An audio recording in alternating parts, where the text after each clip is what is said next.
মসজিদটা তৈরি করে পুরো দেশের 27 লক্ষ বিঘে সম্পদ, অঙ্কটা মনে রাখবেন, পুরো দেশ জুড়ে 27 লক্ষ বিঘে সম্পদ আছে।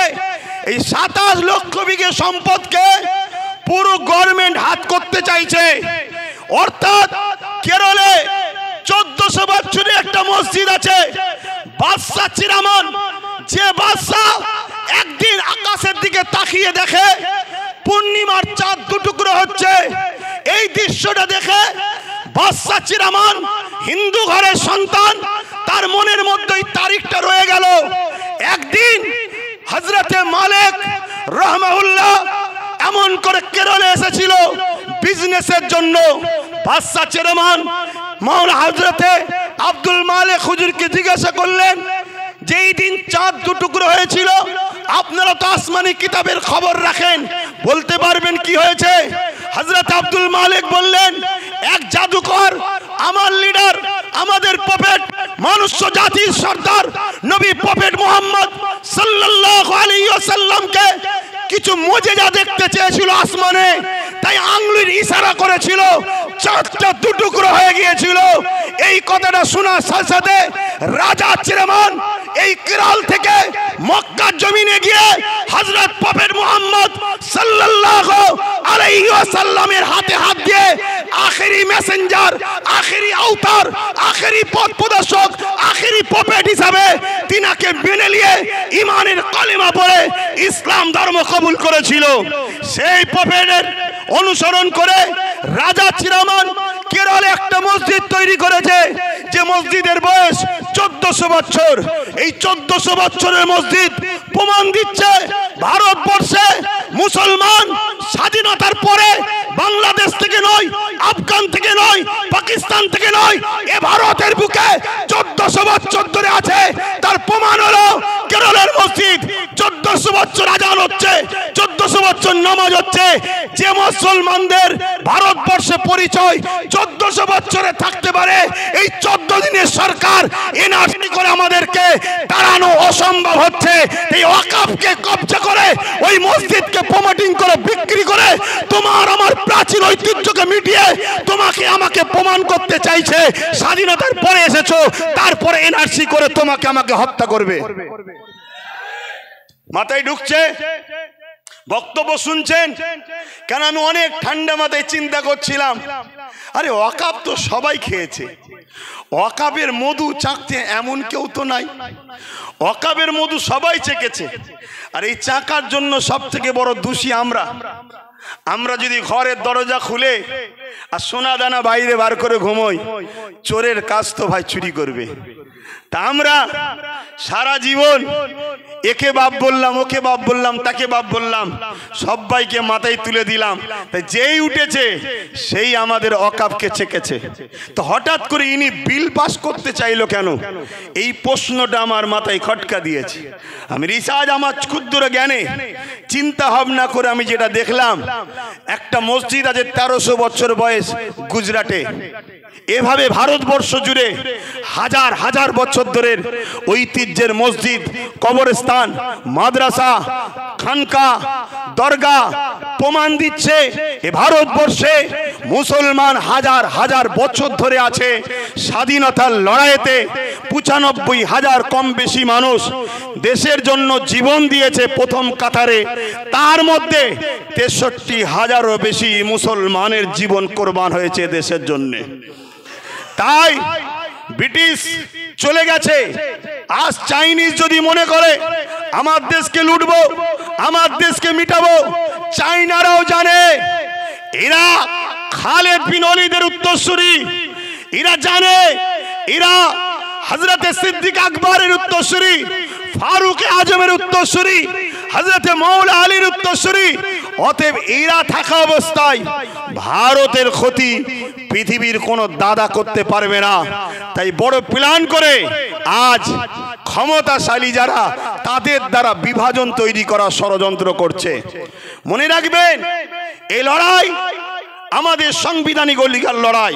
আমার আগে বাইজিৎ ভাই বলছিলেন 1947 আইন তৈরি হয়ে গেছে ভারতবর্ষে। আজকের দিন থেকে যেটা মন্দির মন্দির থাকবে, যেটা মসজিদ মসজিদ থাকবে, যেটা গির্জা গির্জা থাকবে, ওখানে তুমি হাত আর দিতে পারবে না।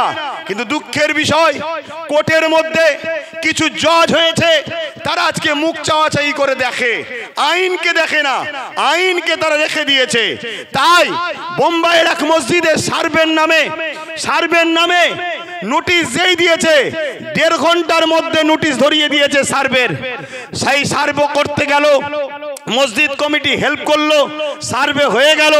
পরের দিন সকালবেলা সকাল 6টায় আবার গেছে। কেন? গতকাল তো সার্ভে করলেন, আবার আজকে আসছেন কেন? না, একটা অশান্তি লাগাতে হবে, একটা ফিতনা লাগাতে হবে। গতকালকে হয়নি, ওই অশান্তি হলো। সেই অশান্তিতে প্রশাসনের গুলিতে 5টা নিরীহ ভারতীয় জীবন চলে গেল। তার মধ্যে 17 বছরের একজন যুবক, সে গরিব, খেলনা বিক্রি করছিল, তার বুকে যে গুলি লাগলো সেও মারা গেল। এটা হলো আজকের ডিজিটাল ইন্ডিয়া আমার মোদি সাহেবের। আজকে মনে রাখবেন, এই চক্রান্ত পুরো দেশ জুড়ে করছে। এর পিছনে কিন্তু আমাদেরও অন্যায় আছে না নাই? কথা বলুন। কেন 77 বছর ধরে যখন টুকটুক করে খাচ্ছিল, তখন আমরা চুপ করেছিলাম। আজকে পুরো লিকে খাওয়ার চেষ্টা করছে। সমাজের বুকে একটা মিডিয়া মাধ্যমে প্রচার হচ্ছে। কি রকম মিথ্যা প্রচার একদল মিডিয়া করছে দেখুন। কি প্রচার করছে? 1995 একটা আইন হয়েছিল, সেই আইনে নাকি আছে মুসলমান 4-5 জন যেখানে দাঁড়াবে, দাঁড়িয়ে বলবে এটা আমার, সেটা ওয়াকফ হয়ে যাবে। শুনছেন?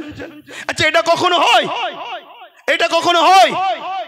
এভাবে সমাজের মধ্যে বিভাজন তৈরি করছে। আরেকটা কথা মনে রাখবেন, আমার ভারতবর্ষের 140 কোটি মানুষের মধ্যে 100 কোটি মানুষ হলো অশিক্ষিত, তাদের পেটে বিদ্যা নেই। এ বিদ্যা দেওয়া হয়নি ইচ্ছা করে, তাদেরকে ইতিহাস পড়ানো হয়নি। তাদেরকে যে ইতিহাস পড়ানো হতো, তাহলে তারা বাবর, আকবর, হুমায়ুন এ দেশের জন্য কি করেছে সেটা জানতে পারত।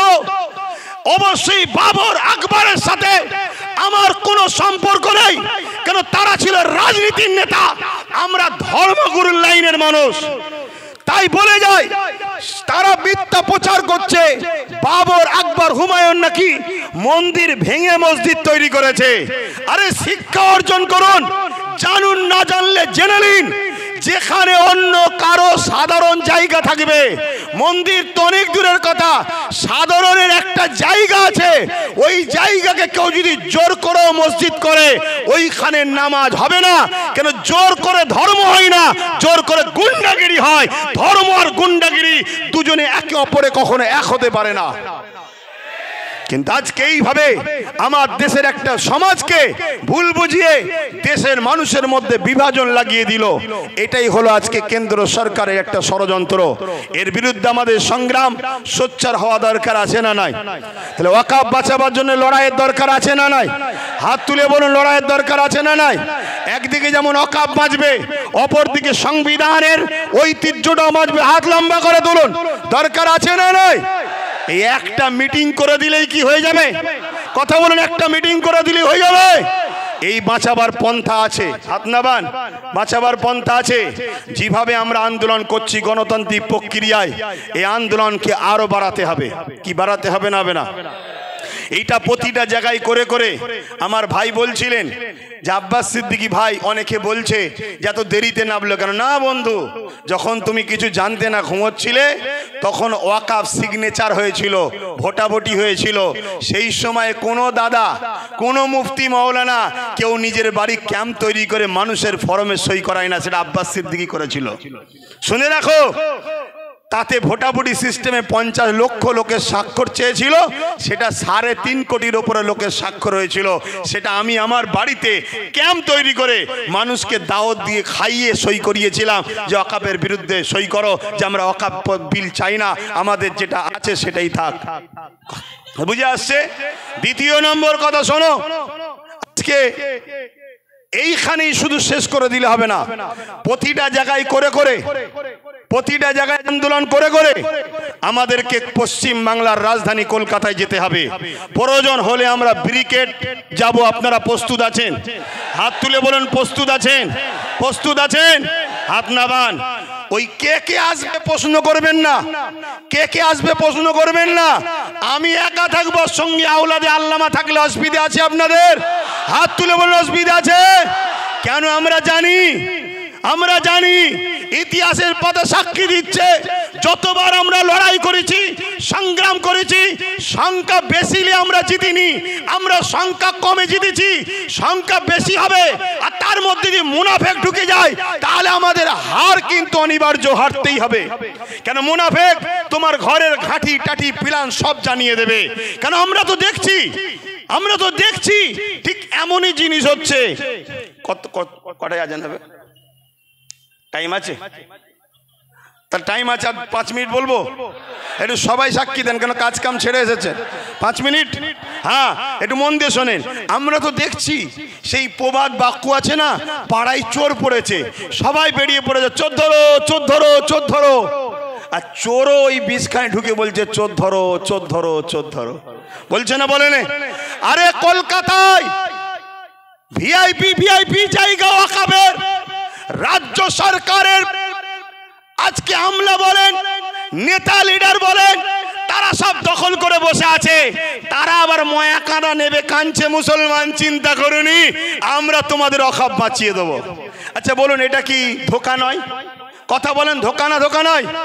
কেন? আমরা নাম ধরে বলতে পারি, কালীঘাটে টিপু সুলতানের সন্তানের মাজার রয়েছে, তার কবরের ওপরে দোকান হয়ে গেছে, ওটা ওয়াকাফের জায়গা। আমি বললাম না আপনাদের পীর গোড়াচাঁদ আব্বাসী হুজুরের 900 বিঘে জায়গা আজকে হয়ে দাঁড়িয়েছে কত? 92 শতক। এই লড়াইটা করতে হবে, কিন্তু এই লড়াই কোন গাদ্দার মুনাফিককে নিয়ে নয়। এই লড়াই আমরা সংগঠিত হব।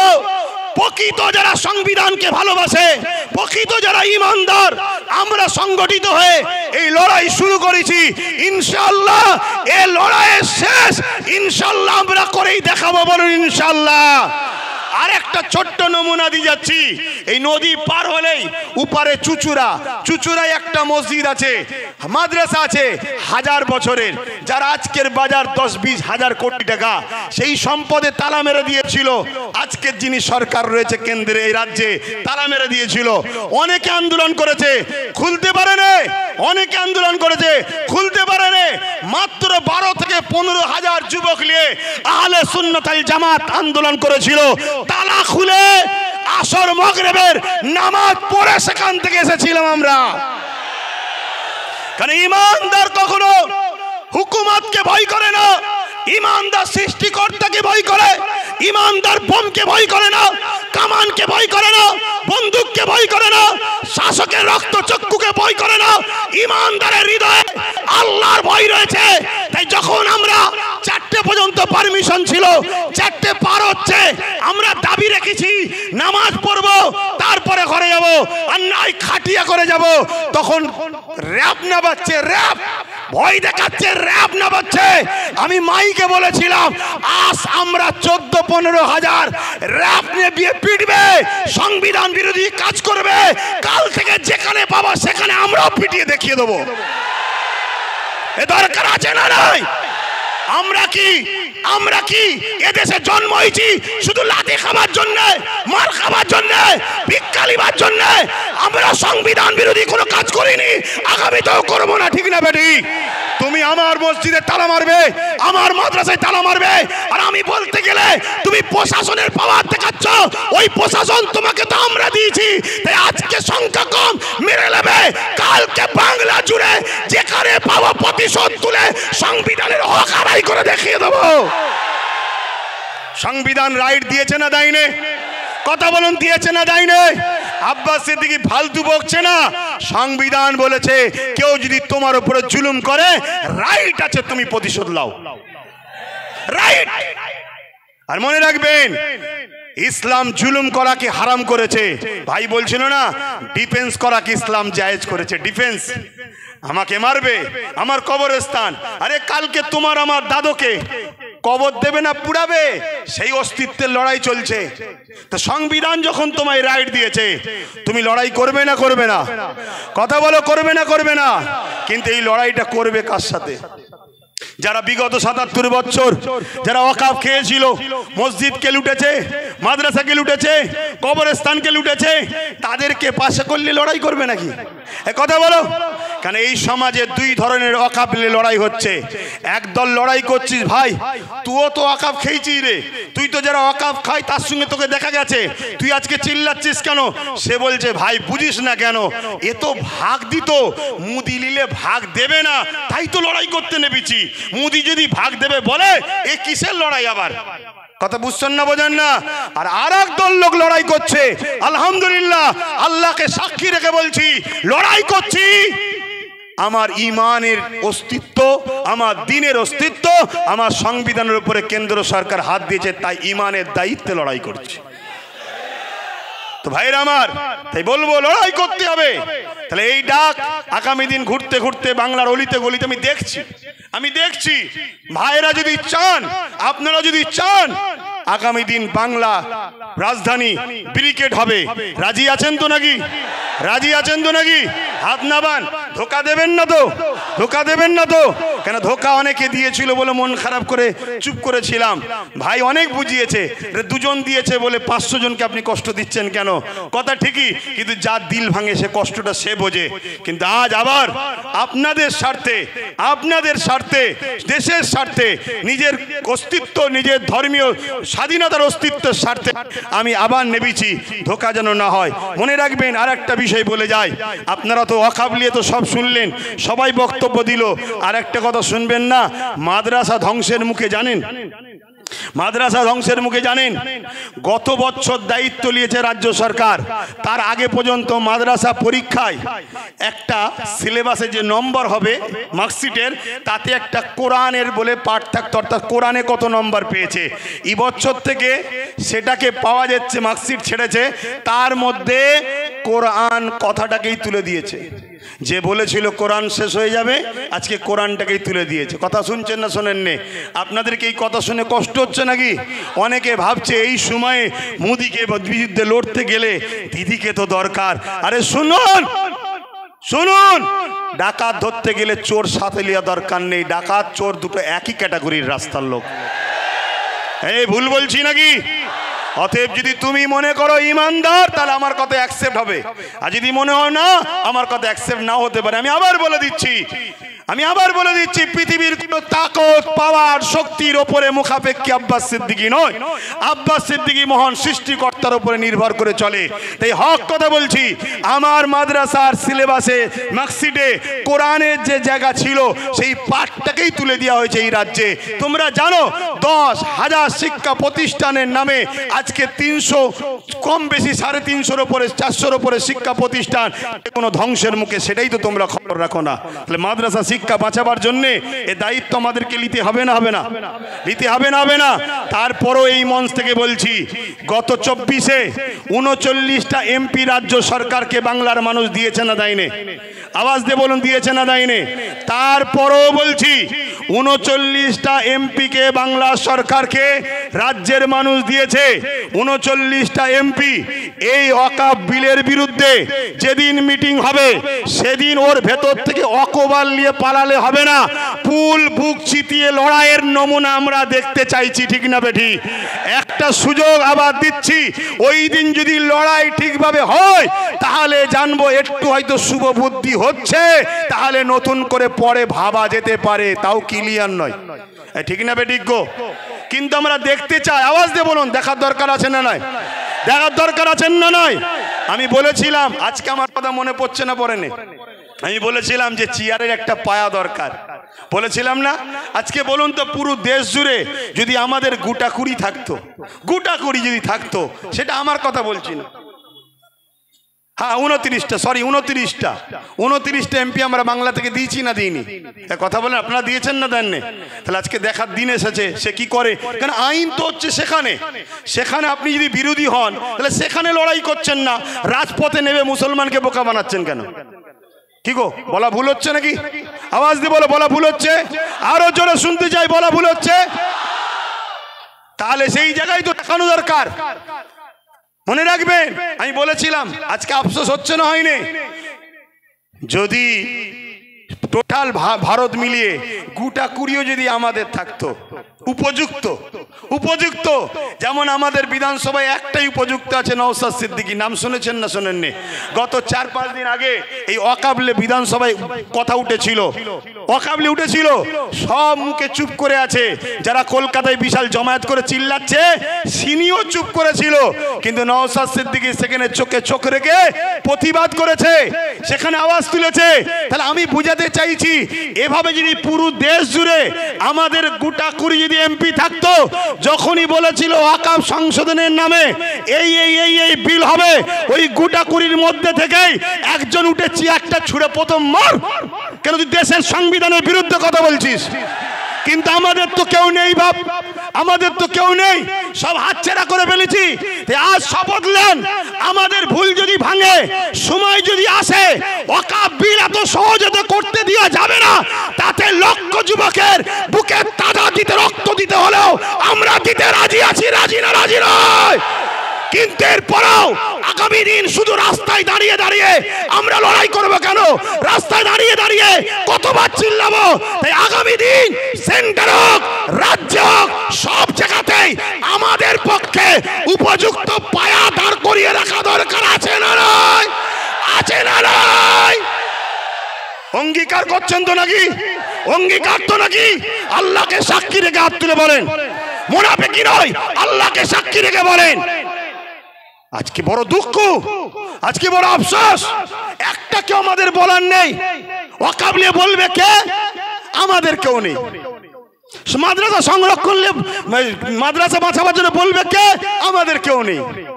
ওবিসি, ওবিসি বোঝেন? এই ওবিসি বোঝেন? আকসার লোক তো ওয়াকফ জিনিস কি সেটাই বোঝে না। ওবিসি বোঝেন? ওবিসি হলো একটা সংরক্ষণ, যার মাধ্যম দিয়ে দু একটা হলেও মুসলমান চাকরি পাচ্ছিল। সেই ওবিসিটাকে বড় প্ল্যান মাফিক গোঁজামিল করে সংরক্ষণ দেওয়ার জন্য সেটা আজকে কেস হয়ে বন্ধ হয়ে যাওয়ার জন্য এবছরেই 400-র উপরে মুসলিম ডাক্তার তারা বসতে আর পারলো না পরীক্ষায়, তাদের লাইফটা বরবাদ হয়ে গেল এই ওবিসির কারণে। এগুলোকে আপনাদের জানতে হবে। তাই আমি শেষ করছি বক্তব্য, এখানে একটা শেষ কথা বলে যাই।